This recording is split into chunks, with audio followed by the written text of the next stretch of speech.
Muy buenas tardes. Me presento con ustedes, su servidora, maestra Beatriz García Moreno, jefa de la Escuela de Psicología y Educación, y es un placer para nosotros dirigirnos a ustedes que nos acompañan a través de videoconferencia Zoom y por Facebook con esta transmisión en vivo. Reciban un respetuoso saludo por parte del doctor Carlos García Méndez, rector de esta casa de estudios.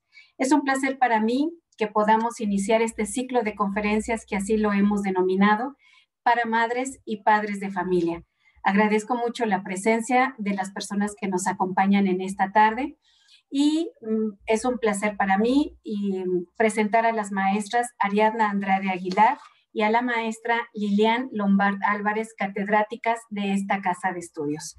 Si les parece bien, tanto en Zoom como en Facebook, que nos pudieran anotar en el chat desde donde nos escuchan, si están aquí en Jalapa, o desde donde nos ven, si están por aquí en Jalapa, o si algún joven estudiante está por aquí, que nos pueda conversar de qué licenciatura es. Y será un placer para nosotros responder a sus dudas, a sus preguntas, a sus inquietudes en este primer encuentro que hemos organizado para la comunidad universitaria y para toda la comunidad en general, no solamente de la región y del estado, sino más allá de las carreteras que dividen al estado de otros más.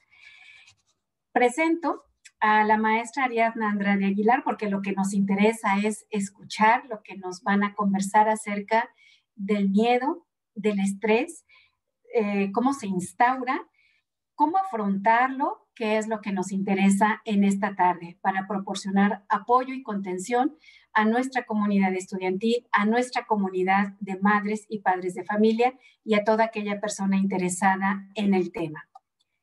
La maestra Ariadna Andrade Aguilar es egresada de la licenciatura en Psicología por la Universidad Veracruzana.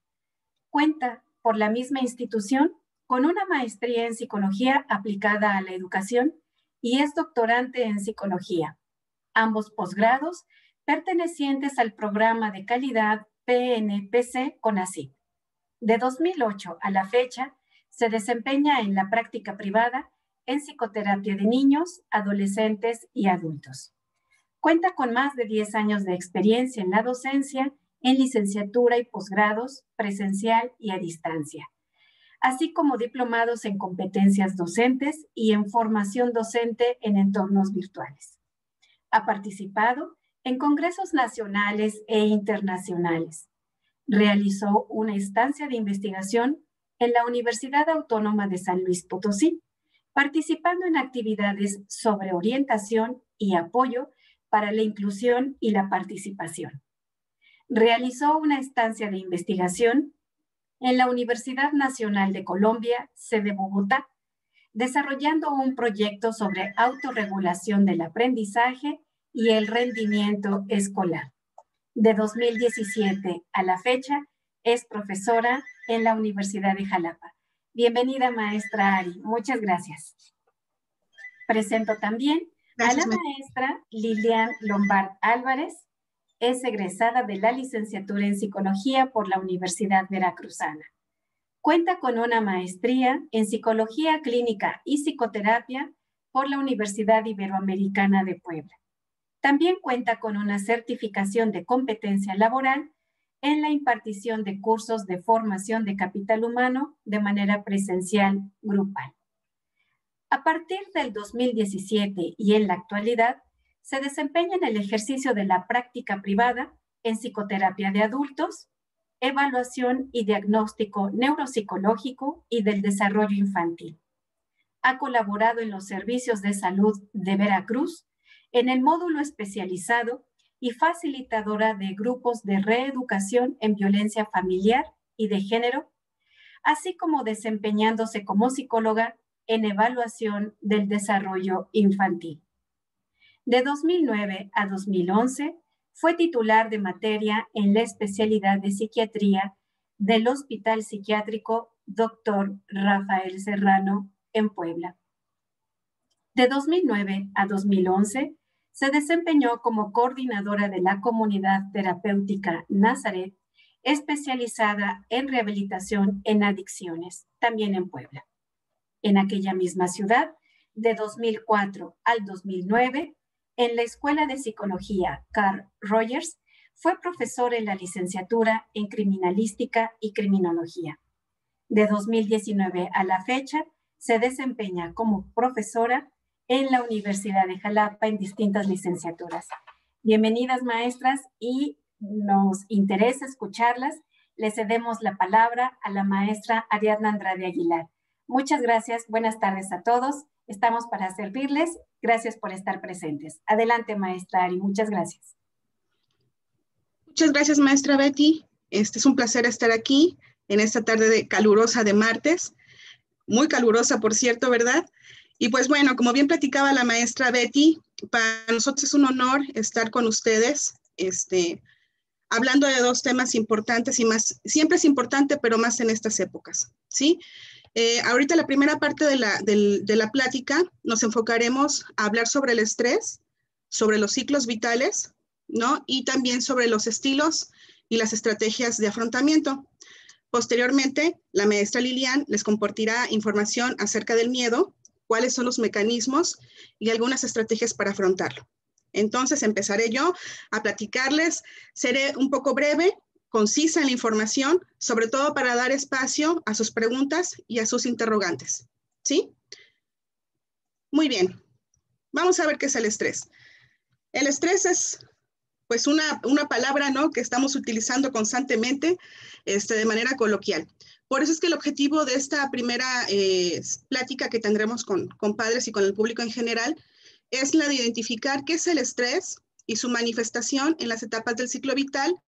¿Con qué finalidad? Con la finalidad de contar con ciertas estrategias, ¿sí?, que nos permitan afrontarlo asertivamente. Esa es la idea. Entonces, bueno, ahora sí nos vamos con el estrés. Miren, aquí más que ponerme teóricamente, ¿no?, en cuanto a los autores del estrés, por ahí van a ver en la presentación justamente los autores que respaldan esta información que yo les comparto. Cuando hablamos de estrés, es inevitable pensar en Lazarus y Folkman, ¿no?, que fueron de los primeros en estudiar o de aterrizar las teorías sobre el estrés. Se ha definido desde hace muchísimos años que el estrés proviene de una relación particular entre el sujeto y su entorno.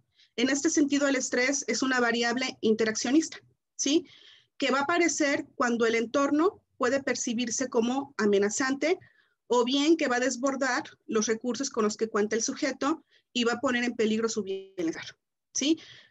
Por supuesto que la situación que ponga en peligro, ¿no?, el bienestar del sujeto, pues puede ser de diferente magnitud, desde algo tan grave que implique la vida, a cuestiones como perder el trabajo, como romper con una relación amorosa, ¿no? Puede ser de diferentes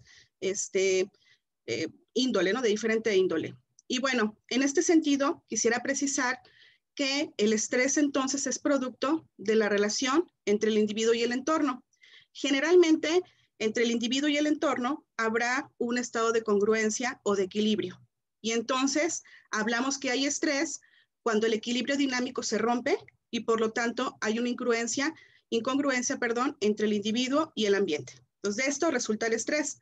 Por aquí les pongo en esta imagen, cuando hablamos del entorno, nos referimos a diferentes aspectos del entorno, no solamente del medio físico, ¿no?, del medio ambiente como conocemos, sino del entorno en el cual el sujeto se haya instaurado, ¿no?, y tiene que ver con todos los sistemas que lo componen, desde la familia, el aspecto laboral, el medio ambiente, ¿no?, las cuestiones climatológicas, el tráfico, todo lo que se vincula con el entorno, ¿sí?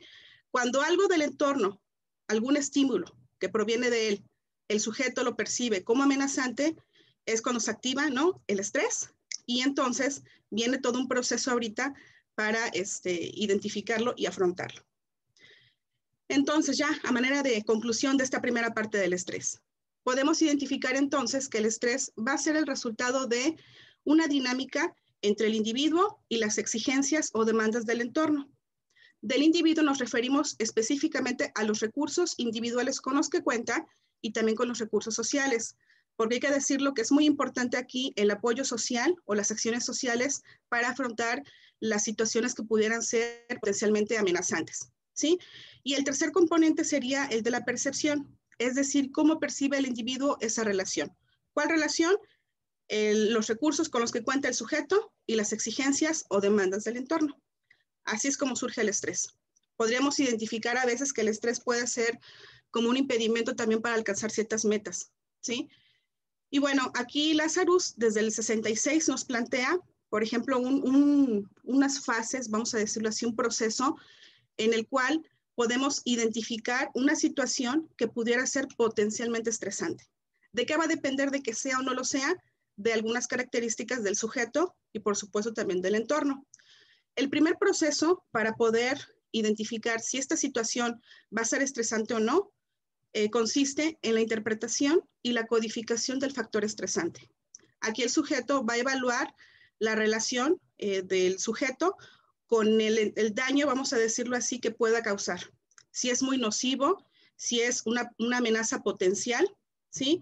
Y habría que ver si esta amenaza es a la que el sujeto puede enfrentarse. Y aquí entonces van a desplegarse dos tipos de variables.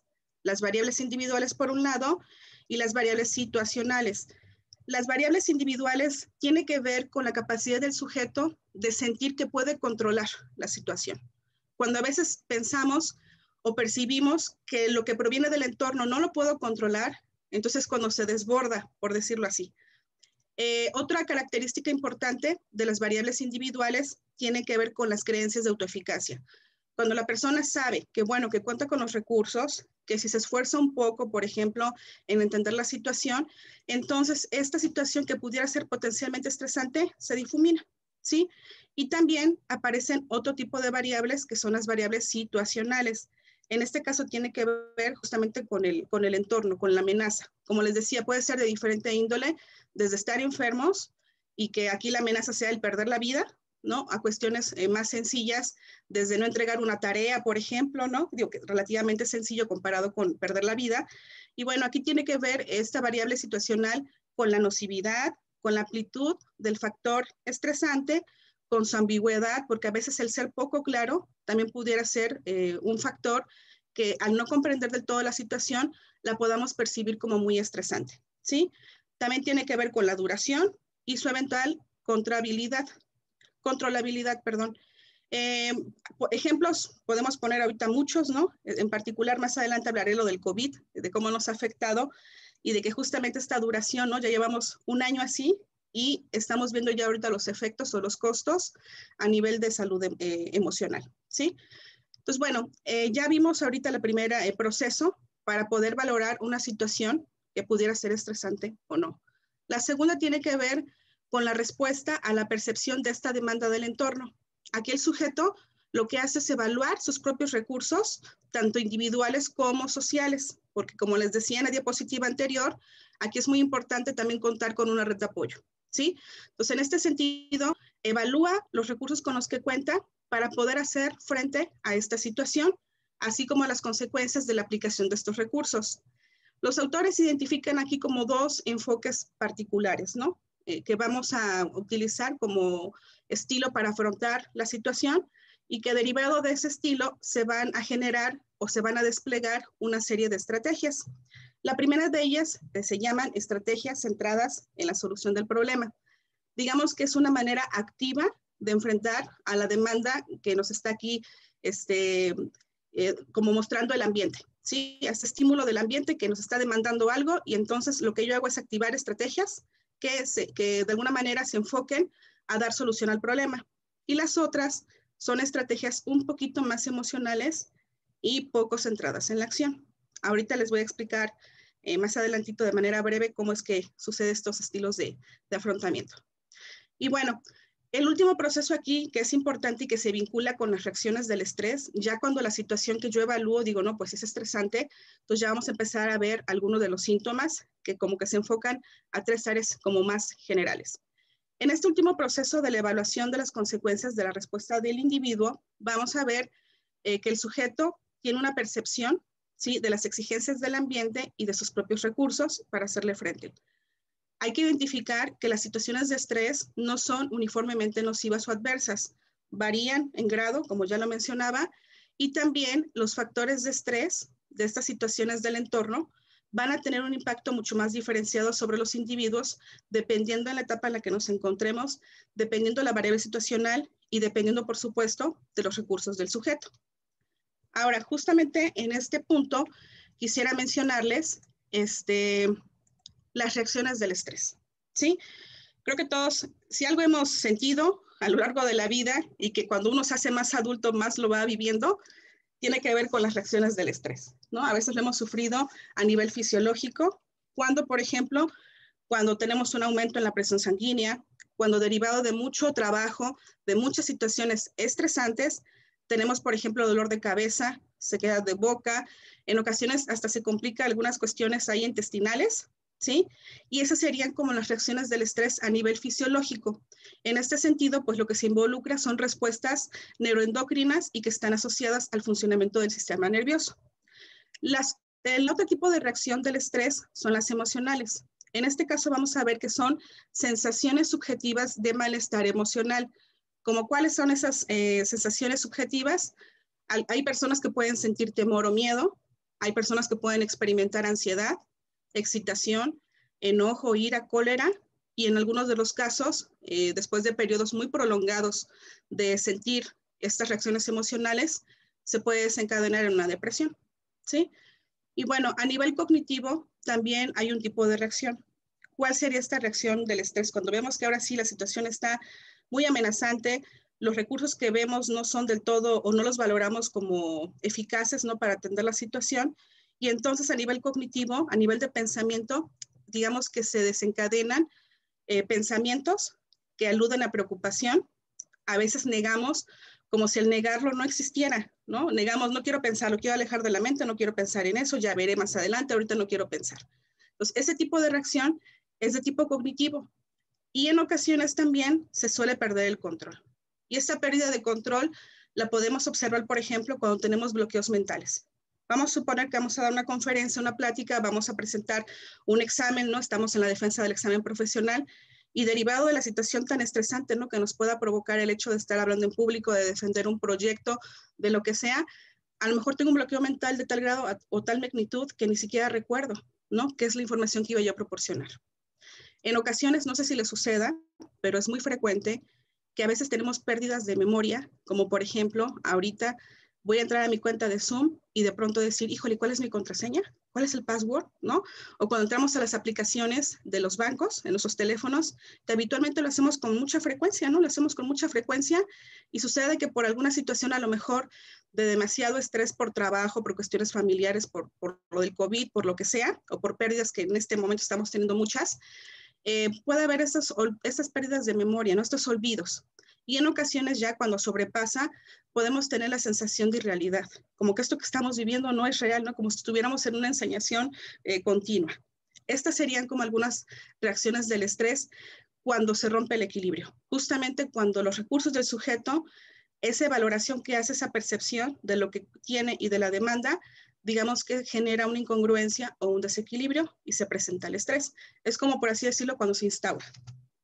Ahora, en cuanto a el estrés y el ciclo vital, que es también lo que nos ocupa en esta plática, identificar, tenemos que saber que el ciclo vital, que nos referimos a las diferentes etapas por las que vamos pasando los seres humanos, desde que estamos en el embarazo, las cuestiones prenatales, hasta la muerte, digamos que hay momentos que en sí mismos son estresantes y que los vamos a ir identificando, porque tiene que ver con los procesos, ¿no? Implicados en ese momento de crecer, como que, por ejemplo, trascender de la niñez a la adolescencia y después de la adolescencia a la etapa adulta, a tener, por ejemplo, una madurez o una etapa adulta emergente, ¿no? Donde ya nos demanda el medio, ya trabaja, ya no eres estudiante, ¿no? Ya tenemos que ser más productivos en este sentido.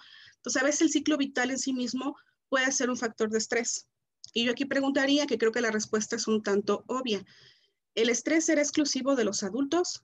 Pues sabemos que la respuesta va a ser que no, porque también los adolescentes, y recientemente ha habido investigaciones acerca del estrés en los niños, y nos damos cuenta que no, que realmente el estrés es un constructo, es una variable que va a estar presente, ¿no? Como casi mientras haya vida, mientras haya interacción entre el sujeto y el entorno, habrá situaciones que en ocasiones nos desborden y rompan precisamente con este equilibrio.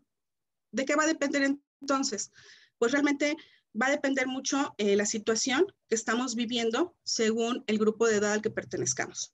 De niños son unos problemas, unas situaciones, de adolescentes otros, de adultos jóvenes, por así decirlo, otros, y también cuando llegamos a la vejez, ¿no? Son otros momentos a los que nos tenemos que enfrentar.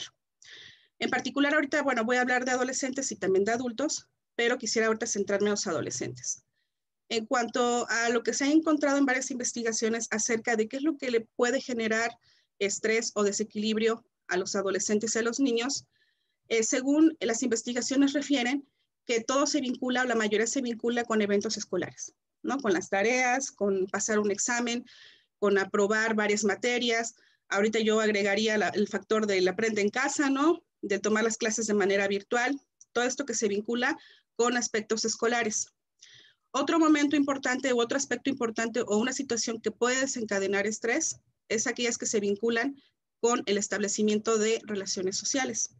En ocasiones los chicos cuando perciben que van a convivir en un lugar, en un grupo, pues pueden a lo mejor identificar que sus recursos a nivel de habilidades sociales no son del todo buenos, así es como lo evalúan, y a lo mejor les estresa mucho el tener que convivir, ¿no? Establecer relaciones sociales. También, como ya les comentaba, la sola transición de la niñez a la edad adulta o de la adolescencia a la edad adulta es un brinco en donde pudiera parecer que hay cierta incomprensión, ¿no? Porque el adolescente para muchas cosas es chico y para muchas cosas ya es grande, ¿no? Tiene que mostrar también sus capacidades. Es como un periodo de ajuste. Entonces, eso puede generar mucho estrés. También hay una internalización de una nueva imagen corporal. Esto sucede mucho, sobre todo en el cambio de la niñez a la pubertad de adolescencia, porque es cuando tienen lugar los cambios físicos en cuestiones de imagen, primero corporal, y que después eso tiene un impacto en el desarrollo de la identidad. Pero a nivel corporal, el chico que tenía viviendo con su cuerpo quizá 10 años, ¿no? 10, 11 años, depende del periodo, empieza a tener cambios. Y esos cambios también pueden ser estresantes, desde el cambio de voz, los que conocemos, ¿no? Que marcan el cambio de la niñez a la adolescencia, los cambios propios de la pubertad, ¿no? Desde, como ya les mencionaba, el cambio de voz, el crecimiento de los senos, en ocasiones la cuestión dermatológica como del acné, todo esto puede generar un impacto importante en los adolescentes y al no contar con los recursos necesarios, se pudiera convertir en una situación muy estresante. Otro aspecto ya casi al final de la adolescencia, empezando como la adultez emergente, que es alrededor de los 20, 30 añitos más o menos, empieza a haber como una exigencia también del entorno en cuanto a lograr cierta independencia económica, social y emocional. Entonces aquí ya el adolescente tiene que ponerse a trabajar, ¿no? Para poder lograr esta independencia. También el logro de una identidad, de consolidar una identidad, no solo a nivel social o personal, también a nivel sexual. Así que es uno de los aspectos importantes. Y algo que quizá nos preocupa a todos y que compartimos con los adolescentes también, ¿no? Que es la perspectiva del futuro. Sobre todo lo que se vincula con la incertidumbre, que es lo que a veces nos da mucho. Esto es en cuanto a adolescentes. No quisiera dejar pasar lo que sucede también con los adultos, que dependiendo del proceso en el que se encuentren, pues van a ser las situaciones que pueda desencadenar estrés. Por ejemplo, les decía en esto de los adultos jóvenes, cuando apenas egresamos, ¿no? De la carrera, que dejamos de tener este rol de estudiantes y ahora nos tenemos que enfrentar a la etapa profesional en donde tenemos que ser productivos, o al menos eso se nos ha dicho, desde ser emprendedores, ¿no? Porque también eso es lo de ahora, el ser emprendedores, o el decidir tener un trabajo estable o seguir estudiando. Ese tipo de situaciones pueden ser potencialmente estresantes. Desde conseguir un trabajo, generar ingresos. Para muchos es muy estresante el decir, ya terminé con la carrera, ya hice esto, entonces lo que sigue es casarme, tener hijos, ¿no? Y quieren como, digamos, como cumplir con una expectativa en cuestiones de estereotipos, ¿no? De roles. También algo que ya más adelantito, no en este mismo rango de los 20 a los 40 años, puede suceder que se conviertan en situaciones potencialmente estresantes, tiene que ver con la formación de la familia, la salud de la educación de los hijos. ¿Sí? Se convierte como en otro factor que pudiera ser estresante. Y también lo que tiene que ver con generar un patrimonio.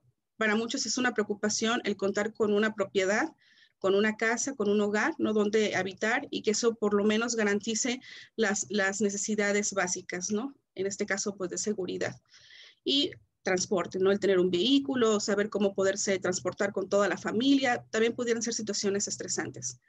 En la adultez media o en la vejez, también son situaciones o eventos propios de cada una de las etapas, ¿no? Del ciclo vital. Por ejemplo, cuando son adultos jóvenes, es la convivencia con los hijos jóvenes, ¿no? Niños, adolescentes, les toca la etapa a lo mejor de la carrera.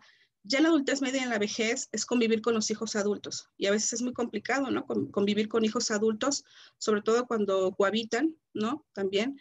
O también el fenómeno que se experimenta cuando se van de casa. También ese es otro proceso importante. La jubilación, que para muchas personas pudieran creer que ya es lo máximo alcanzar la jubilación, para quien siempre ha estado habituado a trabajar, el hecho de pensar que ya no va a trabajar, que hará otras actividades, pasa por un periodo de estrés, ¿no? A veces de depresión, hasta que se pueda salir de ahí, ¿no? A veces con ayuda profesional.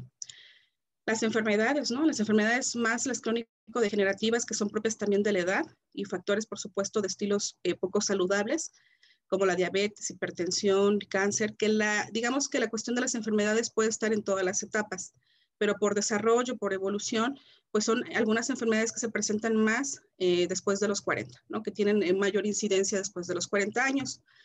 Otra cosa que se pueden enfrentar en la adultez, ya en la etapa de la vejez, puede ser la pérdida de la pareja, ¿no? La pérdida de la pareja, lo que conlleva un duelo, y por supuesto la muerte propia, ¿no?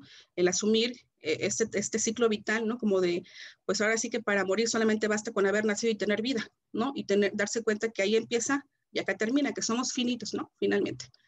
Entonces, estos son como algunos de los eventos que pueden desencadenar estrés a lo largo del ciclo vital.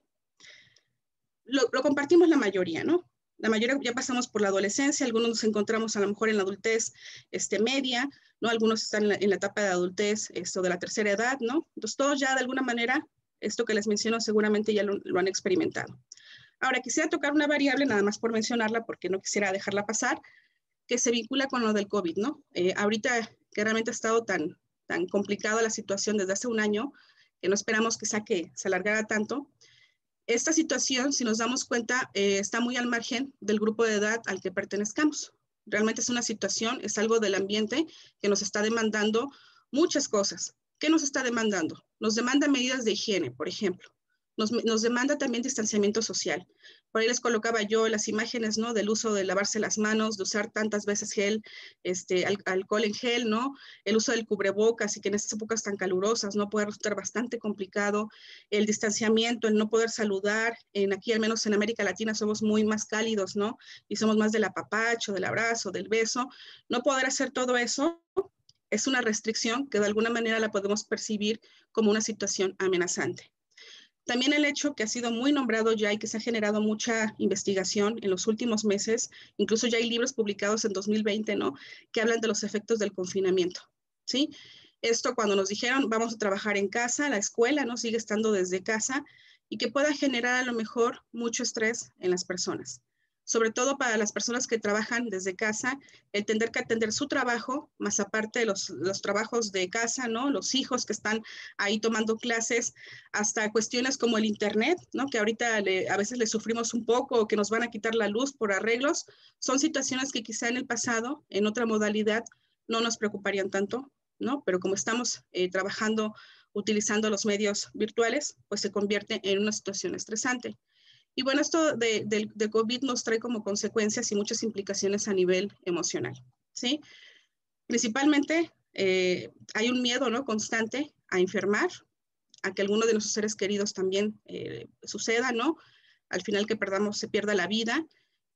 A veces quedan secuelas o afectaciones, ¿no? En la salud física y también en la salud mental derivado de estas medidas restrictivas, ¿no? También lo que hemos visto es un impacto bastante fuerte en la economía. Se ha incrementado el desempleo y lo que conlleva a una pérdida de estabilidad económica, que si hablamos de las etapas que anteriormente les mencionaba, pues a lo mejor una persona tenía proyectada su vida y que sus hijos estuvieran estudiando en tal escuela, viene COVID y de pronto corta, ¿no? Toda esta parte de la estabilidad económica, y a lo mejor lo que pone en riesgo, que es donde está la situación estresante, es continuar con lo que se tenía pues como previsto. Y en algunos casos, cuando es muy extremo, puede llegar a la deserción escolar, ¿no? En los chicos, en los adolescentes, por causas personales de no adaptarse a las modalidades, o también por cuestiones económicas, ¿sí? Bueno, derivado de todo esto, ya hablamos como de manera general de qué es el estrés, cómo se puede instaurar, cuándo una situación sí se convierte en estrés y cuándo no, que tiene que ver básicamente con los recursos del sujeto y de cómo los implementa. Hay como justamente en este punto de la valoración que hacemos, hay dos estilos que han sido muy mencionados en la literatura, que son dos estilos de afrontamiento. Vamos a definir al estilo de afrontamiento como una predisposición personal que tenemos para hacer frente a diversas situaciones y son los que van a determinar el uso de determinadas estrategias de afrontamiento, así como su estabilidad temporal y situacional. ¿Qué quiere decir esto? Es una manera que vamos a tener las personas de enfrentar la situación que va a depender de los recursos que vamos a desplegar a través de estrategias y ese uso de estrategias va, digamos, a determinar la estabilidad temporal o situacional del evento que pueda ser potencialmente estresante, ¿sí? Cambia dependiendo del autor que consultemos, ¿no? Va a cambiar a lo mejor el nombre o se han hecho algunas adecuaciones, ¿no? Yo me quise centrar como en la teoría clásica del estrés y en este caso, bueno, vamos a hablar de dos tipos de estilo de afrontamiento, el que se centra en el problema y el que se centra en la emoción. El que se centra en el problema, digamos que es un poco más activo, se centra en la acción, en el actuar, en el evaluar, intentar resolver el problema y generalmente se va a asociar con el bienestar psicológico porque se considera que es más adaptativo, ¿sí? A diferencia del otro que es más centrado en la emoción, que no resuelve del todo el problema porque se va a centrar más en la emoción que en la acción y por consecuencia, digamos que se va a relacionar con la presencia de algunos problemas de salud. Entonces, de esto va a depender mucho la consecuencia, ¿no? Que vaya a tener la situación que sea potencialmente estresante y de cómo lo voy a enfrentar y de qué tipo de estrategia voy a desarrollar. Entonces, aquí me voy ya a la parte casi final, en donde quisiera yo explicar de manera concreta algunas estrategias de afrontamiento que pueden utilizar los adolescentes, ¿sí? Que incluso podemos ayudar, si por aquí hay papás, ¿no? A los hijos a poder afrontar. Una muy importante de ello tiene que ver con el apoyo social. ¿Sí? Entonces, ¿qué tipo de estrategia de afrontamiento vamos a utilizar? Ahorita les mencionaba de los dos estilos. Generalmente quien está más centrado en la acción va a intentar utilizar un enfoque más adaptativo para afrontar el estrés y por lo tanto va a desarrollar técnicas o estrategias justo enfocadas a ello, a resolver el problema. ¿Cómo qué? Concentrarse en resolver el problema, que aquí, bueno, el sujeto lo que hace es estudiar de manera muy sistemática el problema, analiza, por ejemplo, cuáles pueden ser las posibles respuestas ante ese problema, puede hacer un listado de si no es esa respuesta, cuáles pueden ser las alternativas, valora las consecuencias tanto de la respuesta como de las posibles alternativas y al final evalúa resultados, ¿sí? Si se dan cuenta aquí, desde el punto de vista adaptativo, lo que es el sujeto es justamente esforzarse mucho, trabajar en intentar resolver el problema y asegurarse de tener éxito. También por aquí pueden ver algunas estrategias como el invertir en amigos íntimos, en buscar pertenencia y en fijarse en lo positivo. Porque estos tres se vinculan con un sistema más adaptativo o con un estilo más adaptativo de afrontamiento y por qué se vincula con el resolver problemas. Porque en ocasiones el hecho de contar con unas buenas amistades, ¿sí? O de saber con quién acudir en caso de que así se requiera, nos ayuda a resolver el problema, que se vincula justamente con el otro grupo de estrategias de afrontamiento que también es de tipo adaptativo, la que hace referencia a los otros. Por ejemplo, hay personas que buscan apoyo social. ¿En qué consiste como estrategia? Tengo un problema, ya a lo mejor lo intenté analizar, ya hice mi lista de cuál es el problema, de las posibles respuestas que yo puedo dar, de cuáles pueden ser las alternativas, si no me sale el plan A, B o C, ¿no? Todas las alternativas que yo tenga, ya evalué los riesgos que pueda haber, ventajas, desventajas, pero entonces requiero la opinión de alguien, ¿sí? Y aquí lo importante es platicar y hablar con los otros de cuál es mi problema. Esto es muy importante en los adolescentes sobre todo, porque ha habido investigación que cuando los adolescentes tienden a no compartir cuál es su problema, bueno, a veces con los padres sucede, ¿no? Que no tienen la confianza de hacerlo, pero cuando no lo hacen con nadie, en ocasiones esto puede ser como una conducta de riesgo para el consumo, por ejemplo, de drogas, para cuestiones de violencia, para algunos trastornos alimenticios, ¿no? Se enfoca más para aquella parte. Entonces es muy importante que derivado de una situación estresante, contemos con apoyo social. que una de nuestras estrategias para afrontar la situación sea hablarlo. Por otro lado están las acciones sociales, que en este caso es asistir a grupos, por ejemplo. Si yo pertenezco y estoy muy estresada a lo mejor y considero que debo acudir con algún grupo, puedo asistir y en el grupo analizamos, ¿no? Y justamente evaluamos y compartimos que todo lo que ahí experimentamos no es algo como muy común, bastante frecuente, ¿no? Entonces estos grupos de autoayuda son muy buenos, a veces como una estrategia de afrontamiento de situaciones que puedan ser estresantes. El buscar apoyo espiritual también es una buena estrategia para afrontar el estrés. Sobre todo, de pronto es trabajar, o sea, no dejar todo en manos de un Dios superior, sino es trabajar, pero a veces se requiere descansar, ¿no? Decir, a ver, ya hice lo que tenía que hacer y pues ahora voy a confiar en que así se haga, pero ya trabajé. No es una cuestión de esperar algo divino, no un milagro o algo que suceda que realmente no va a suceder, ¿sí? Hay que trabajar en ello. Y bueno, otro que tiene que ver con el buscar ayuda profesional. Aquí no solamente es de ayuda psicológica, de buscar a un psicólogo, un psicoterapeuta, no solamente es de eso. Por ejemplo, si mi problema es fiscal o es financiero y me da vueltas todo el día, ¿no? Y estoy ahí batallando, o como estudiante no sé cómo realizar una tarea, ¿sí?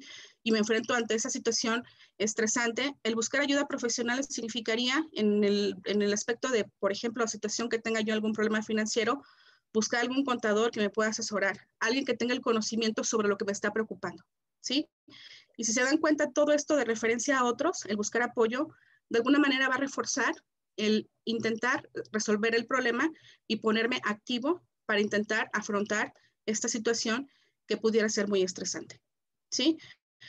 El otro grupo de estrategias que está aquí abajito se enfocan más a un estilo más desadaptativo o pasivo, en donde hay un afrontamiento pues no productivo. A veces decido no afrontar, ¿no? A veces es curioso cuando decimos decidir o decidir, pero estoy decidiendo finalmente, ¿sí? Uno de ellos es preocuparse. El preocuparse pues a veces no ayuda, al contrario, puede generar muchísimo más estrés. Si esa preocupación yo la convierto en acción y digo, ya me preocupé, pero ahora lo llevo a la parte de la acción y me ocupo en ello, entonces ahí sí valdría la pena como al principio preocuparse para poder actuar después. Pero si solamente se queda a nivel de preocupación, entonces no. La otra estrategia que no conviene a veces utilizar y que a veces podemos hacerlo, ¿no? Es el de hacerse ilusiones. En este caso es como creer que algo va a pasar, ¿no? Que al final todo se va a solucionar, porque todo tiene solución, ¿no? Eso es cierto. Pero esperar que algo mágico pase, pues no va a suceder, ¿sí? Entonces ahí no estamos afrontando de manera activa. O cuando, por ejemplo, ignoramos el problema.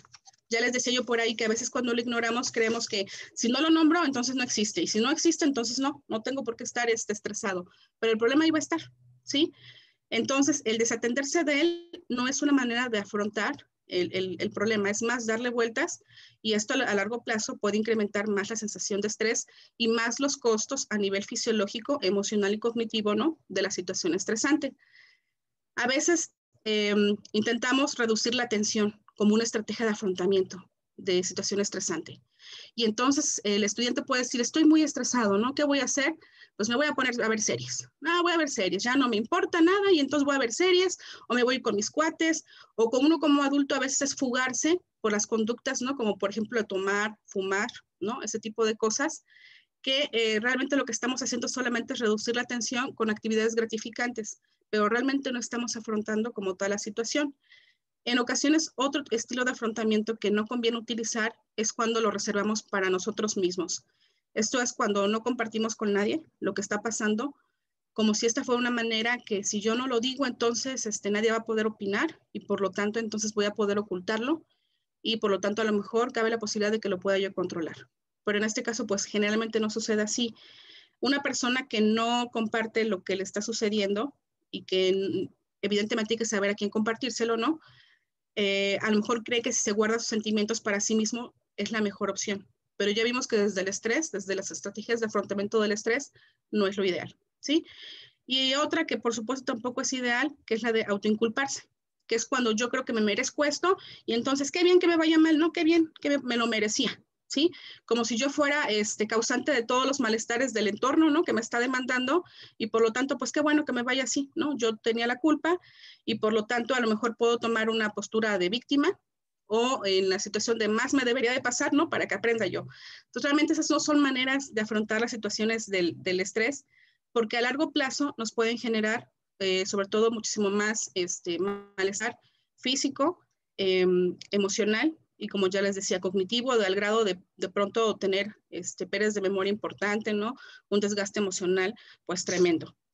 Y pues bueno, ya en manera de conclusión, quisiera nada más enfatizar que realmente cuáles serían las estrategias que podemos desplegar y que podemos verificar también en los hijos, ¿no? Enseñarles desde ahora, entrenarles cuáles serían las ideales, pues sobre todo las que se enfocan a un afrontamiento más activo, en donde se intenta resolver el problema, haciendo uso del esfuerzo, ¿no? Aquí esforzándose, desplegando habilidades y capacidades, pero también procurar contar con las redes de apoyo, ya sean de amistades o de profesionales en las áreas que corresponda, y también pues compartir el problema con los demás, con los otros. Si fuera con los papás, pues sería ideal. La verdad, generar esos vínculos con los hijos sería ideal, que los hijos nos puedan contar, ¿no? Cuáles son sus preocupaciones y en este sentido, pues en equipo, ¿no? Como familia, intentar encontrar cuál es la mejor solución. Digamos que esto que les menciono podrían ser las mejores estrategias para afrontar la situación estresante a lo largo de la vida, ¿no? Independientemente del momento evolutivo en el que nos encontremos. Y pues bueno, agradezco mucho su atención. Aquí les coloco mis datos de contacto. Y pues bueno, no sé si esperaremos al final para las preguntas. Maestra Betty. Muchas gracias, maestra Ari. Yo creo que podríamos dar paso a la exposición de la maestra Lilian y posteriormente, si nuestros escuchas, las personas que nos hacen el favor de mirarnos y de escucharnos, si quisieran ir colocando en el chat sus inquietudes o esperamos al final para que lo puedan hacer de manera directa con las expertas. Muchas gracias, maestra Ari. Adelante, maestra Lilian. Gracias, maestra.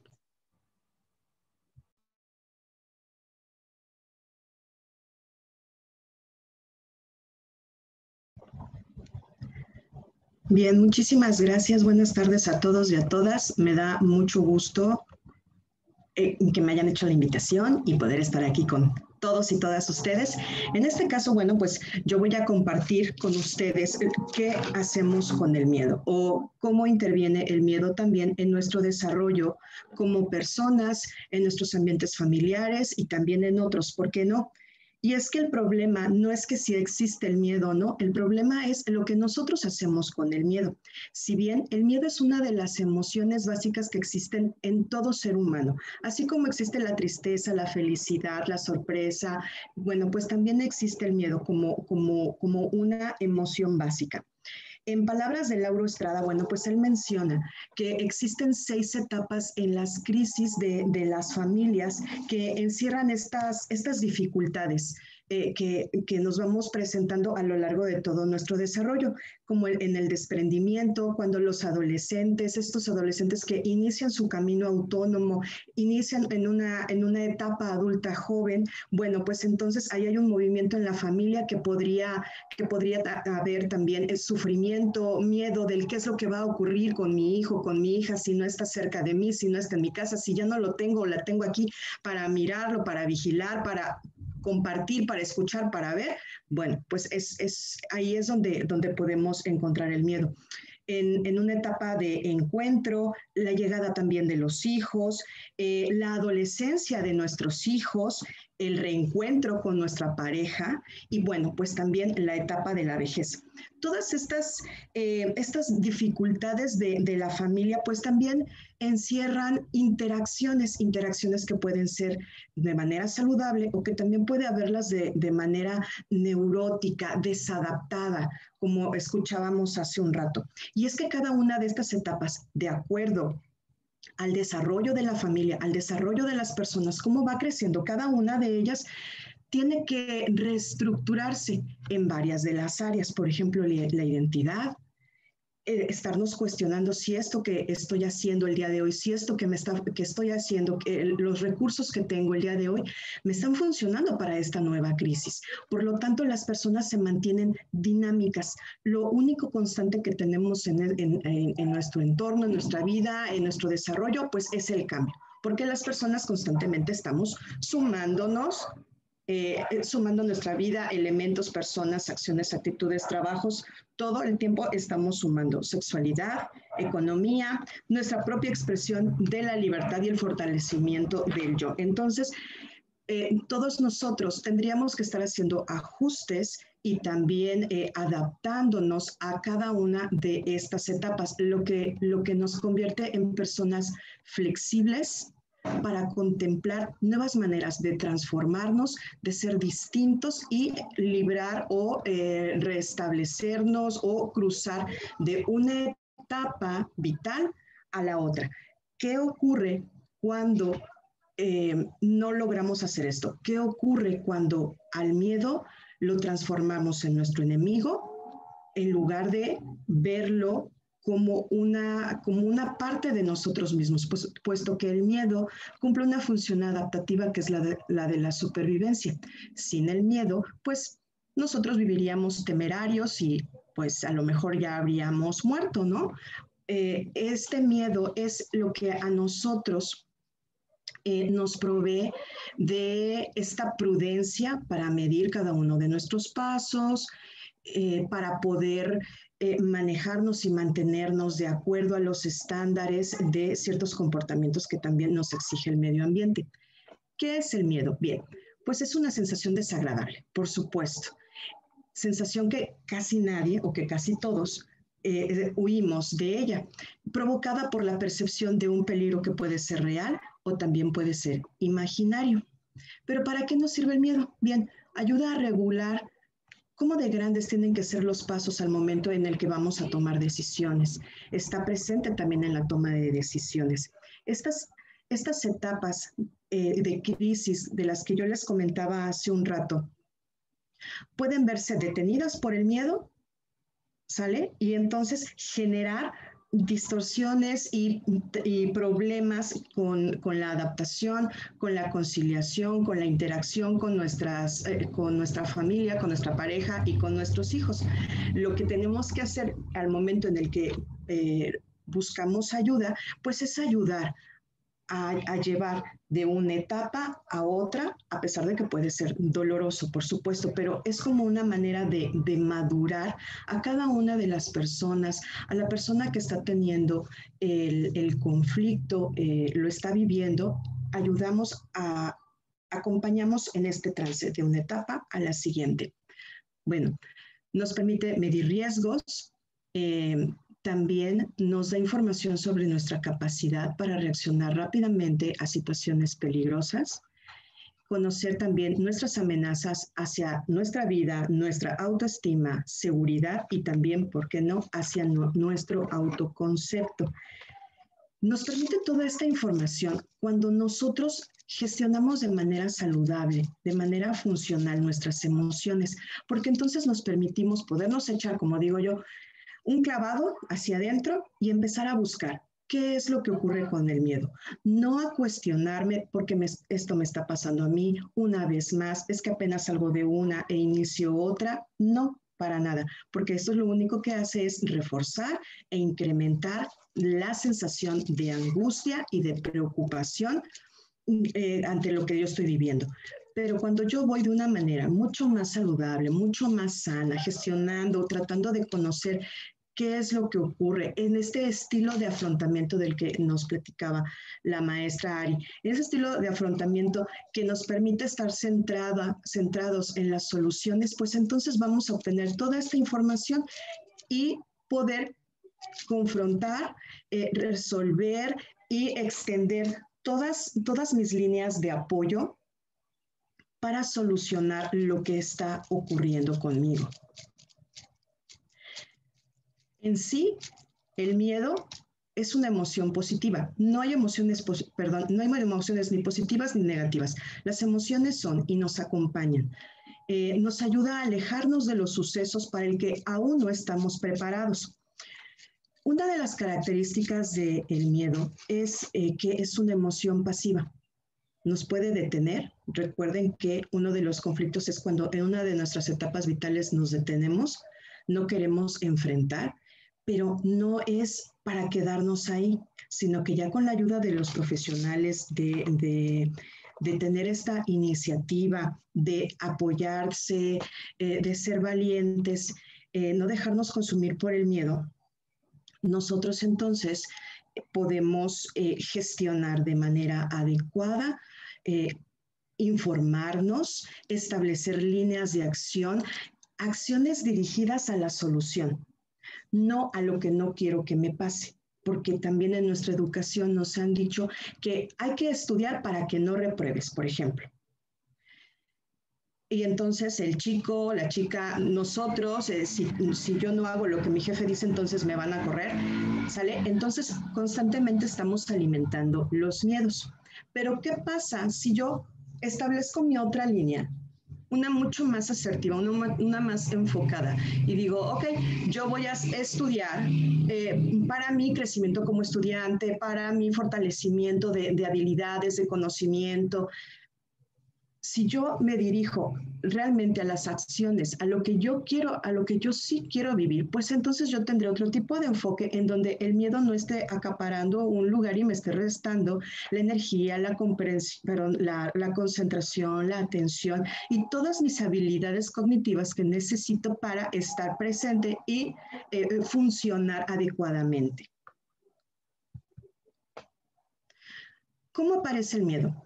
Puede aparecer con un estímulo estresante, una exigencia, una demanda, incluso solo una pregunta. A veces una película también podría generar esta respuesta del terror o del brinco, por ejemplo. Pero pues bueno, inicia con un estímulo estresante y después va liberando sustancias químicas que causan algunas reacciones en nuestro cuerpo, como nuestra respiración acelerada, el corazón también sentimos que nos palpita muchísimo, la tensión del cuerpo. Inmediatamente el sujeto, las personas, lo vinculan con un malestar físico, así que corren inmediatamente al médico o al cardiólogo o al internista para checar qué es lo que está ocurriendo, puesto que la reacción es desconocida y tienen miedo de que algo más vaya a ocurrir.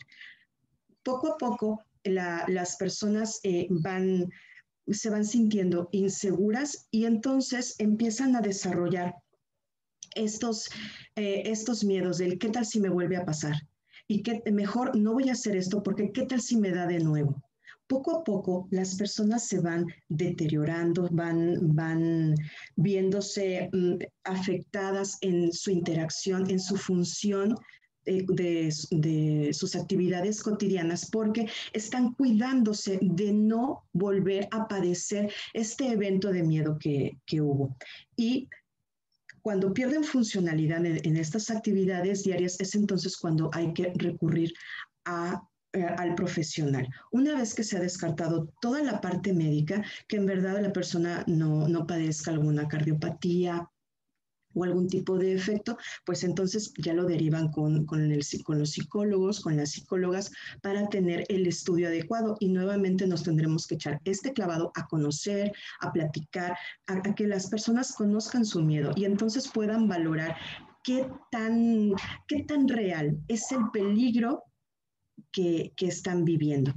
Es una respuesta autónoma, es decir, que nosotros no podemos activarla de manera consciente, únicamente aparece.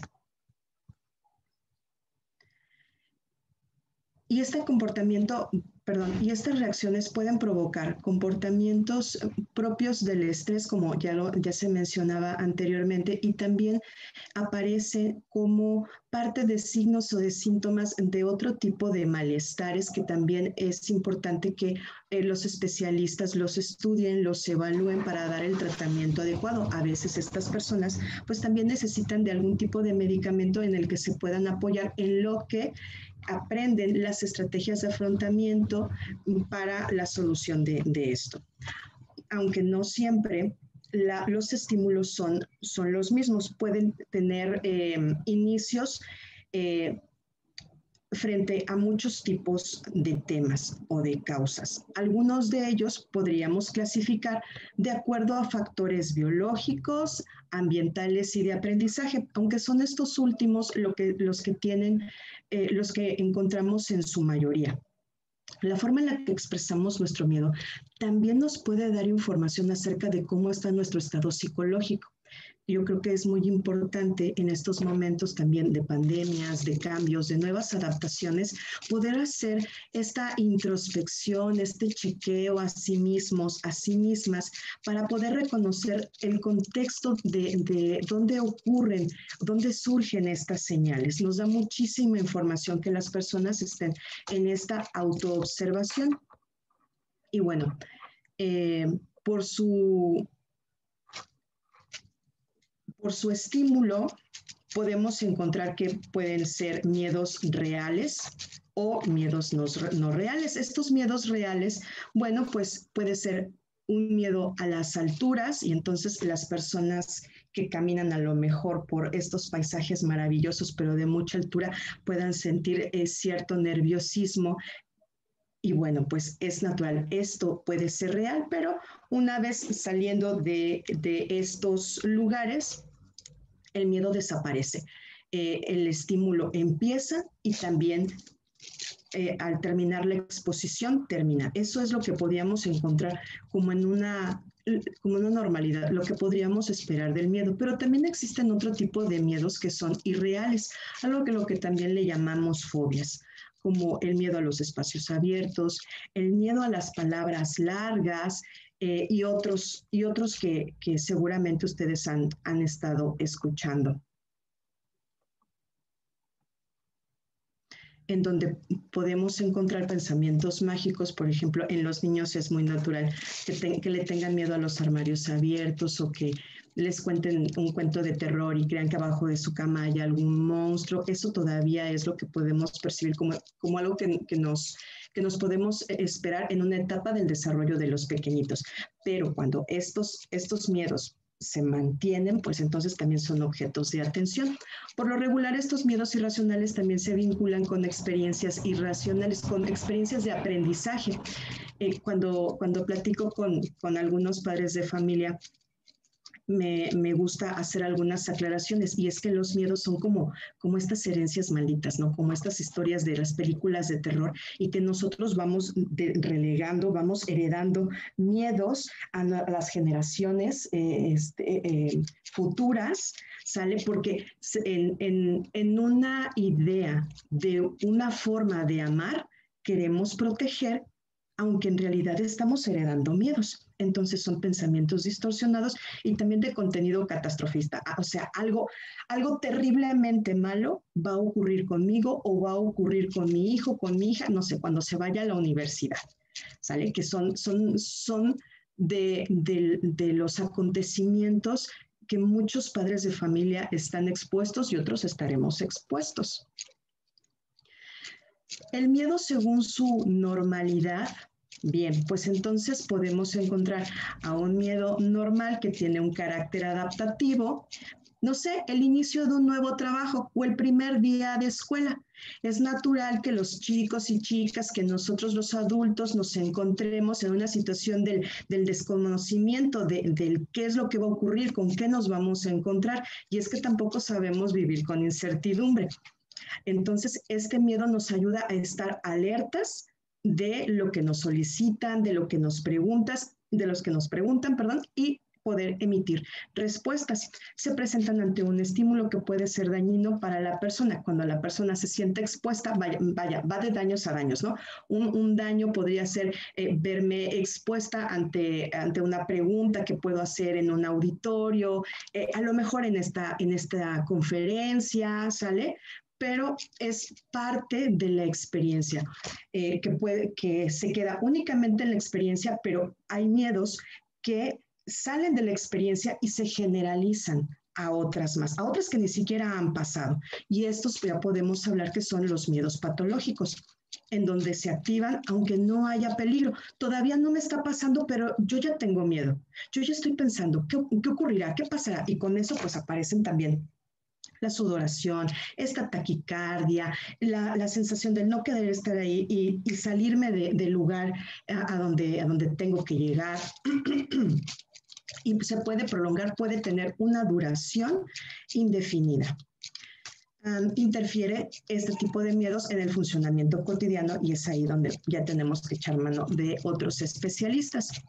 Tenemos otra clasificación por nivel de afectación y entonces puede ser un miedo físico que lo podemos encontrar ahorita que ya todos nos vamos a inmunizar. Bueno, pues hay personas a las que no les gustan las agujas. La sensación de que van a tener un dolor de que la aguja va a atravesar su piel, pues puede también ser de parte del activador de estas sensaciones de angustia. Sin embargo, pues es algo que se enfrenta y desaparece. Una vez que ya sacaron la agujita de nuestro brazo, decimos, ay, si no era para tanto. Efectivamente. Un miedo social que puede ser un estímulo externo que se integra a nivel social. Por ejemplo, esta parte de hablar en público, de hacer preguntas, tiene mucho que ver constantemente con los chicos en las aulas, en todos los niveles, pues también observamos nosotros los que estamos en la docencia, cómo algunas personas prefieren no participar. Bueno, sí es cierto, sí se respeta. Ya en una conversación más en corto, bueno, pues conocemos algunas de las decisiones de estas dificultades que poseen y animamos a las personas a que poco a poco se vayan integrando. Hay otro tipo de personas que pueden estar en ambientes sociales y sentirse como un objeto más de la casa. No interactúan con las personas, únicamente llegan, se sientan o se quedan parados porque no saben qué hacer. En realidad se quedan paralizados y no saben cuál debe ser su movimiento. Aunque vayan con amigos, no saben, no se pueden dirigir y eso es algo que también es parte de un objeto de estudio. Bien, y tenemos también pues de otros tipos que son bastante conocidos, incluso en nuestra jerga diaria los podemos encontrar, los podemos escuchar. Uno de ellos es miedo al cambio. Hay personas que quieren que todo se quede, que todos nuestros hijos siempre se queden chiquitos, por ejemplo. Y entonces mamá y papá, pues siempre, o mamá o solo papá, pues van a estar interactuando, diciéndole a los niños qué es lo que tienen que hacer, cuidándolos, protegiéndolos, llevándolos, traerlos, pero la verdad es que pues también todos los niños, todas las personas nos desarrollamos, todas las personas crecemos y vamos adquiriendo capacidades, competencias, nuestro organismo está derivado hacia el desarrollo y nosotros como padres tendremos que irnos adaptando a cada una de estas etapas. Dicen por ahí que los niños no vienen con manual, que los hijos no vienen con manual.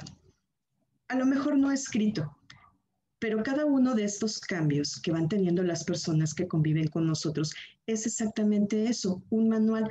Los adultos que somos los de mayor experiencia, pues estar muy abiertos a la observación, a la escucha con nuestros hijos, con los pequeños, advertir estos momentos de silencio que advertía la maestra Ari, llegar en lugar de la crítica o del señalamiento o del juicio, preguntar cómo se está, cómo se ha sentido, animarlo a que conviva, hacerlo participante también de la interacción familiar es sumamente importante. El miedo a la incertidumbre. Hay personas que creen controlar todo lo de afuera para poder estar estables sí mismas y en cuanto algo se mueve de lo de afuera, inmediatamente aparece este miedo y todo el descontrol emocional. Miedo al compromiso por creer que va a perder su libertad al estar en una intimidad emocional o psicológica con otra persona. Esto también es de acuerdo a nuestros patrones de aprendizaje. Como tal nos han enseñado a que pertenecemos a alguien más y que ese alguien más nos pertenece a nosotros y entonces hay personas que viven esta libertad más como una esclavitud y ese puede ser el origen del miedo al compromiso. Miedo al éxito, también al fracaso, a cometer errores. ¿Cuántas veces hay personas que son perfeccionistas, que están muy involucradas en establecer horarios, rutinas y patrones y nuevamente en cuanto algo tiene que cambiar de lugar, aparece toda una desorganización y sus emociones se gestionan en ira, en irritabilidad, en frustración. Y bueno, es un desbalance completo. Miedo a la soledad.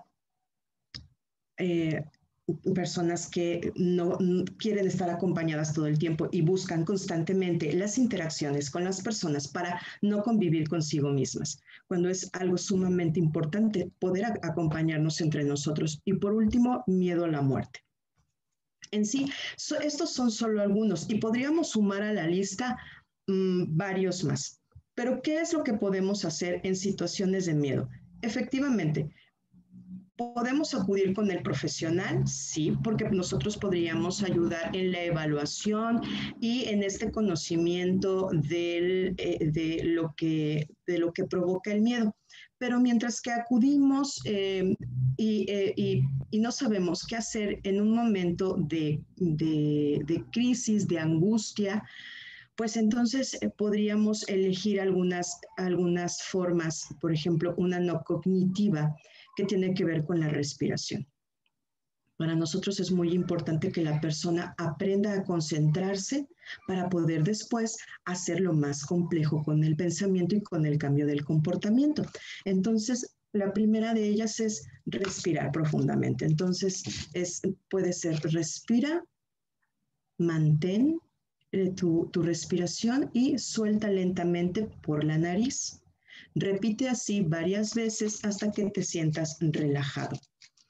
Otra de las técnicas diseñadas para combatir el miedo y los otros estados de angustia, bueno, pues es la detención del pensamiento. Y a lo mejor suene muy simple, pero la función importante que tiene basta, alto, ¿ya?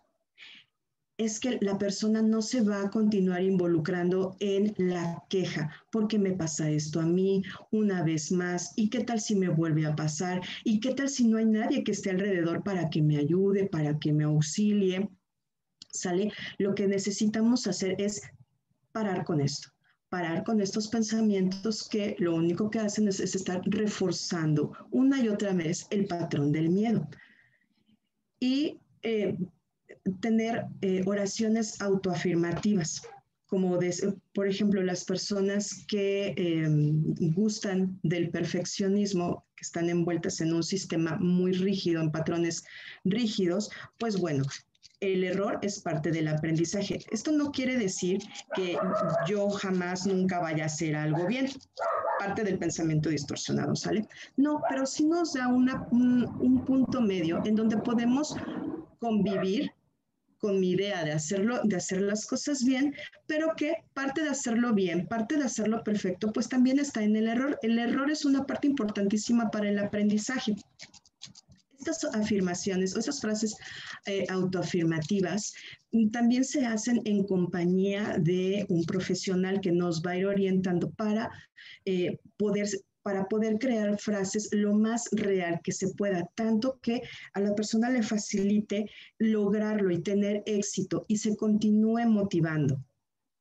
Un ensayo mental también es importante. Podemos visualizar aquella situación que tanto le tengo miedo de enfrentar, pero sí o sí, para poder brincar a mi siguiente etapa del desarrollo, pues yo la tengo que enfrentar. Esto de las etapas del desarrollo son como los exámenes para pasar al siguiente año de la escuela, ¿no?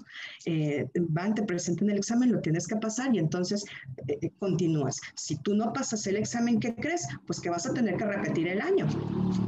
Entonces, visualizar los momentos en los que hemos tenido conflictos también ayuda mucho tener en mente la situación que más temo y cómo en mi cabeza se arma toda una película de cómo voy solucionando, cómo me voy enfrentando y cómo me siento en esa situación satisfecha de mi manera de actuar. Lo podemos ensayar varias veces. Cuando nos encontremos con esta situación, pues nosotros podremos mantener un estado de ánimo mucho más cauteloso que nos permita saborear el éxito de este autocontrol emocional. Y por último, un cambio de perspectiva, ¿no? Ampliar el foco de mi situación. Por lo regular, cuando tenemos tenemos una crisis, un miedo, lo hacemos como en esta visión de túnel, luego le llaman, nada más vemos un solo aspecto de la situación, pero a lo mejor tendremos que abrir nuestro foco de atención para poder observar a las personas, para observar sus respuestas, escuchar sus discursos, sus puntos de vista, y entonces poder ayudarnos y concentrarnos no solamente en lo caótico que podría ser, que mi miedo me está diciendo que podría ser, pero también puedo abrirlo y contemplar otras opciones que me ayuden a disminuir la tensión, sobre todo al darme cuenta que no estoy sola. Alrededor existen personas que me pueden apoyar en estas situaciones. Pero definitivamente la búsqueda del profesional puede hacer a que estos miedos no caigan más adelante en algún diagnóstico en el que tengamos pues también que incluir a un equipo multidisciplinario. En esta situación actual podríamos ver cómo ha cambiado toda mi vida a través de este confinamiento, o a lo mejor podría yo reducirlo a lo que es objetivo. Este es una nueva forma de cuidar de mi salud, y entonces para mi salud yo adopto el uso del cubrebocas, la careta o los gogles o los lentes. Me lavo mucho más con más frecuencia las manos, con un poco más de tiempo, porque estoy en una nueva situación del cuidado de mi salud. Así que lo reduzco a una sola experiencia en lugar de llevarlo a todo lo demás. ¿Sale? Porque también hay personas que se sienten limitadas en su funcionamiento, en sus salidas, en su interacción, pero podemos hacer que esto se sienta menos caótico cuando lo llevamos a la experiencia que le pertenece. Y pues bueno, estas son solo algunas de las herramientas que podemos encontrar, que podemos utilizar en el momento en el que nos encontremos angustiados y con miedo, pero no dejo a un lado el que también puedan acudir con el profesional para la valoración de estos eventos y poderle dar la atención indicada. Y pues no me queda más por agradecer la escucha y la compañía, también la invitación por haber compartido estos espacios con ustedes. Muchísimas gracias, Betty. Al contrario, Lilian, muchas gracias a ti, gracias a Ari. Y abrimos los micrófonos por si nuestros escuchas, las personas que nos hacen el favor de su atención, quisieran preguntarle algo directamente a las especialistas. Adelante, no tienen más que darle clic al micrófono para abrirlo y los escuchamos con mucho gusto.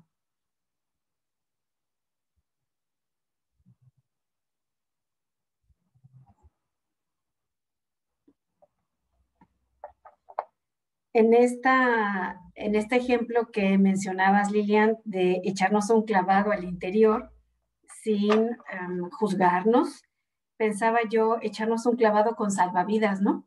Ser benévolos y ser bondadosos con nosotros mismos, no tener miedo a esa introspección y sin juzgarnos, preguntarnos a qué le tengo miedo en realidad. ¿Es la realidad a esta situación que está pasando en mi vida en la actualidad? ¿O es el recuerdo o la remembranza de algo similar que en el pasado viví y no es más que la proyección de aquel pasado que ahora me evoca esta situación actual? Y yo a Ari le preguntaría, Ari, ¿cómo saber si mis recursos personales son idóneos para afrontar el estrés o esto me está sobrepasando? Y un poco también lo que mencionabas posteriormente, Ari, en el sentido de callarnos, como una forma, como que nadie se entere, ¿no? Lo mal que me estoy pasando, que nadie se entere que no sé hacerlo de otra manera.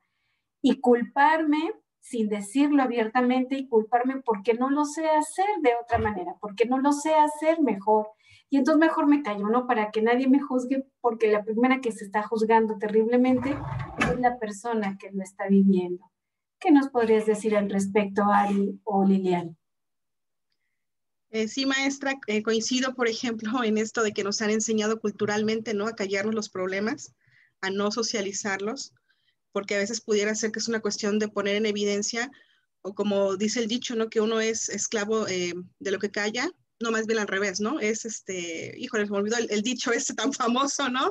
Que una oreja norte que me organice mis ideas, que en el sentido en que cuando uno habla ya no lo puede controlar, ¿no? Ya está ahí, anda por ahí, y entonces ya no lo puedo controlar. Y a veces tenemos esta cultura de mejor me lo callo porque así nadie se entera, nadie me juzga, nadie me dice nada. Sí, realmente eso sucede con mucha frecuencia y no saben que el gran problema que existe es callarnos. Si no tenemos el recurso para asistir a terapia, para contar con alguna persona que nos pueda apoyar, a veces tener una red de amigos, ¿no? De reunirnos de vez en cuando, ahora aunque sea por videoconferencias, ¿no? No importa, llamadas de WhatsApp, no importa, pero es contar cómo nos estamos sintiendo, qué estamos experimentando, qué está pasando por nuestra cabeza. Y en cuestión de los recursos, maestra, que preguntaba, bueno, tiene que ver mucho con la creencia de autoeficacia. Es decir, ¿qué tanto yo me siento capaz de resolver este problema? Una vez que ya pasa la cuestión de la emoción que se desborda y que a lo mejor siento que no lo voy a poder controlar, tiene que venir un periodo en donde llegamos como digamos, a un estado de equilibrio en donde digo, bueno, es complicado, pero sí lo puedo hacer, ¿sí? Y empiezo a desplegar una serie de recursos personales. Dentro de esos recursos tiene que ver a lo mejor mi capacidad de organización, mi responsabilidad, mi compromiso, y otros muy importantes que son los sociales. Mi grupo de mi familia, por ejemplo, mi grupo de amigos, mi grupo de compañeros de trabajo, ¿por qué no también? Entonces, en este sentido, serían los recursos con los que uno cuenta, pero sin duda es importantísimo que uno no se quede callado, que uno pida ayuda. Estamos en la cultura de verdad que calladita mejor, ¿no? O calladito también, y más en cuestiones de los varones, ¿no? Calladitos, aquí no pasa nada, el negar el malestar. Y realmente eso nos trae consecuencias a largo plazo en la salud, ¿no? Particularmente lo podemos ver en cuestiones de hipertensión arterial, ¿no? En cuestiones incluso hasta fisiológicas de un herpes por ahí, ¿no? Causado las contracturas famosísimas, ¿no? Hay muchas implicaciones en la salud. Entonces yo considero que aquí lo más importante es abrirlo, socializarlo, compartirlo con las personas que son nuestro círculo cercano, pedir ayuda profesional y por supuesto después de que hacemos la valoración del evento, acudir a nuestros recursos personales, todas aquellas virtudes que tenemos, aspectos positivos, y yo sé que se va a encontrar la solución, porque pues siempre la hay, ¿no? Nada más hay que tener un periodo ahí de tranquilidad. Muchas gracias, Ari. Lilian, decías unas afirmaciones, vaya que yo las anoté, confío más en una tinta pálida que en mi memoria. Mencionabas, Lilian, sobre la forma en cómo afrontamos nuestros miedos, habla de nuestro estado psicológico. Eso me parece fundamental en este clavado que podemos hacer hacia nosotros mismos y solamente mirarnos con, vuelvo a repetir, con esta bondad hacia nosotros, con esta benevolencia. No estamos delante de nuestros hijos. Si somos maestras, no estamos delante de nuestros alumnos, estamos con nosotros mismos. ¿Cómo es que puedo yo ir recuperando la confianza para ir afrontando el miedo? Por ejemplo, el miedo a enfermarnos, ¿no? Lo que mencionabas hace un momento. Claro, mira, en este pensamiento que luego tenemos, que no asumimos puntos medios, sino que vamos de un lado a otro y entonces está todo bien o está todo mal y esto es terrible o es mágico y maravilloso, ¿sale? Nuevamente, nuestra educación emocional no nos ha permitido conocer estos pensamientos que puedan equilibrar a alguno de los dos, esta separación, esta dicotomía que hay. Entonces tenemos que aprender a desarrollar pensamientos, afirmaciones que nos ayuden a lidiar con ambos, que no lo llevemos de un lado y que tampoco estemos con el que rechazamos. Vaya, como el diablo y el ángel, ¿no? Lo bueno y lo malo, hay que encontrar un punto medio, porque estar también en los extremos no es saludable para nosotros. Creo que sí, podemos reaccionar. Claro, cuando inició toda esta parte de la pandemia y el cuidarnos, pues también tendremos que valorar hoy en día que hace un año no existía la información que hoy tenemos. Para empezar, no teníamos en aquel momento los recursos hospitalarios que hoy tenemos, ni tampoco el número de medicamentos que hoy sí tenemos, y mucho menos no contábamos con la esperanza de la vacuna que hoy sí es real. A todo esto, durante todo un año nos hemos venido adaptando o algunas personas han tratado de adaptarse, han ido cambiando y han sido, como dice este libro de aprender a fluir, ¿no? Hemos aprendido a fluir también con todo lo que con lo que hemos pasado y hemos ido conociendo. Algunos de nosotros les cerramos medianamente la puerta a mucha información que no estaba ayudando. Y entonces aprendimos a mediar qué cosas sí necesito que me acompañe, qué cosas sí me sirve y qué cosa me está haciendo muchísimo ruido. Y puedo ser dueña de esa elección. Siempre, como decía Víctor Frank, ¿no? Yo puedo ser dueño de cómo voy a vivir esta situación. Y entonces yo puedo elegir qué sí cosa quiero escuchar y entonces puedo dejar a un lado todas las teorías de conspiración y muchas cosas que salieron a la par y puedo quedarme con lo que sí está fundamentado, con lo que sí es comprobado, con lo que sí está estudiado, con la opinión del experto, pero sobre todo me puedo concentrar en mi autocuidado. A ver, yo, Lilian, ¿qué es lo que necesito hacer? ¿Qué implicaciones tiene este nuevo cuidado hacia mi salud? Bueno, y entonces empiezo a generar de manera tranquila, como quien hace la receta del súper. Y entonces voy a traer esto y voy a poner lo otro y empiezo a hacer estos ensayos mentales del cómo voy a dirigir mi comportamiento de ahora en adelante bajo las situaciones en las que yo tengo que salir. Todo lo que llegue a mi casa, pues entonces yo lo voy a lavar, lo voy a esterilizar y lo voy a acomodar y me voy a lavar las manos.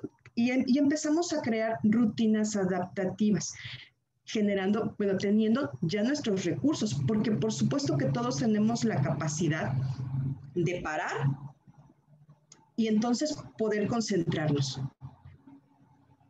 Y tenemos que confiar también en nuestro organismo. ¿Sale? Entonces, vaya, me parece que todos estamos perfectamente preparados, pero darle atención a esta avalancha de emociones, remediarlo a la primera, pues a lo mejor no me sale, no nos va a salir, pues es un comportamiento nuevo, pero parar sí puedo parar, y sí puedo observar, y sí puedo escuchar, y le voy a decir a mi descontrol, espérate tantito, y puedo preguntar, puedo acudir con mis amigos, puedo acudir con el experto, puedo acudir. ¿Y cómo le están haciendo los demás? Nuevamente, abrir mi visión de túnel para poder considerar cómo le están haciendo otras personas. Y tomar aquello que yo considero que me va a ayudar. Y así, al ensayo y error, vamos a poder encontrar, cada una de las personas va a poder encontrar esta fórmula perfecta. Esto que sí les funcione de acuerdo a sus condiciones, a su vida, a sus criterios, su personalidad, su entorno, ¿sale? Cada uno va a ir encontrando estos puntos medios de los que hablábamos.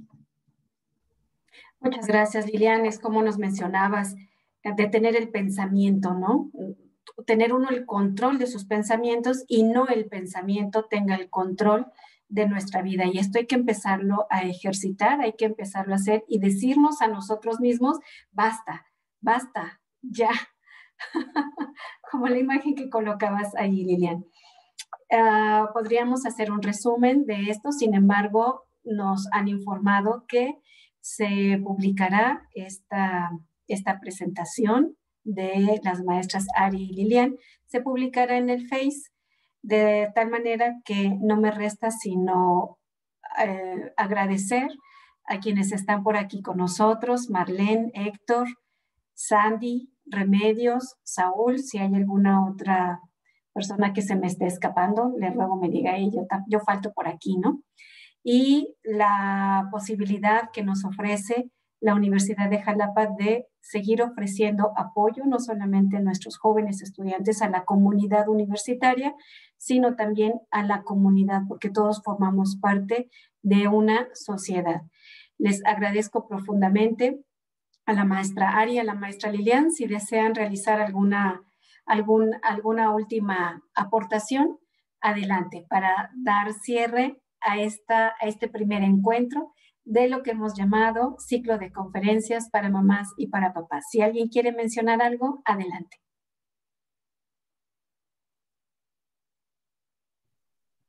Pues yo solo agradecer, maestra, el espacio y pues el ofrecer la ayuda en todo momento, ¿no? Aquí estamos para servirles. Muchas gracias, Ari. Es un placer haber compartido esta tarde juntos. Les agradecemos profundamente el favor de su atención y a nombre del doctor Carlos García Méndez, rector de esta Casa de Estudios, reciban un afectuoso y respetuoso saludo. Es un placer para nosotros compartir con ustedes esta tarde y a propósito de lo que mencionaban nuestras ponentes, que eventualmente el miedo o el estrés son factores desencadenantes de conductas poco activas, poco asertivas, y puede desencadenar conductas como la adicción a sustancias tóxicas, legales o ilegales. En este sentido, les extendemos una cordial invitación para que el próximo viernes 19 de marzo a las 12:30 del día nos sintonicen de nuevo por el espacio de la Universidad de Jalapa, pues tocaremos el tema acerca del tabaquismo, pues se ha incrementado su consumo a partir del último año. Si de por sí era bastante alto dentro de la población mexicana, juvenil y jóvenes adultos, ahora se desencadenó y cada vez a edades más tempranas y cada vez a edades más tardías se empieza a verificar esta conducta que es bastante dañina, por cierto. Les agradecemos profundamente el favor de su atención. Muchas gracias a todos. Buenas noches. Saber para trascender.